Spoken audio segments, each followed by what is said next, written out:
የደብረ ታቦር ዩኒቨርሲቲ ለኤንጋት ተመዝጋቢዎች ቀረቡት ቅሬታ በዚህ መልኩ ለፈተናዎች ኤጀንሲ ደብዳቤ ጽፎላቸዋል። በጣም ልትመሰገኑ ይገባቸዋል።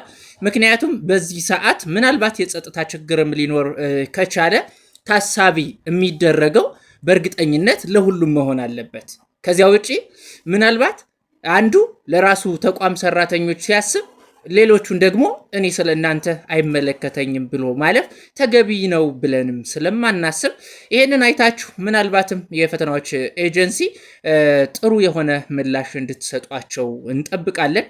ለምሳሌ ይሄንን ማድረግ ትችላላችሁ ብዬ አስባለሁ። እንደኔ ከማዕከል የፈተና አስተባባሪዎችን ማምጣት ሳይጠበቅባችሁ እዛው በተቋሙ ሌክቸረሮችና ሰራተኞች ፈተናውን መፈተን ትችላላችሁ። ማለት ይሄን ያክል የሚካበድ ነገር መሆን አለበት ብዬ አላስብም።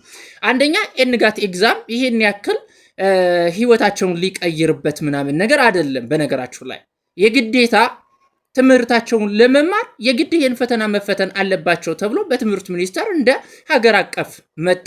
ስለዚህ ከመጣ ደግሞ የግድ መፈተን ስላለባቸው ነው እንጂ ይሄንን ፈተና ተረዳድተው ወይ ደግሞ ተቀዳድተው ምናምን ሰርተው ህይወታቸውን ሊለውጡበት እንዳልሆነ መቼም ታውቃላችሁ እና ይጠፋችኋልን ብለን አናስብም።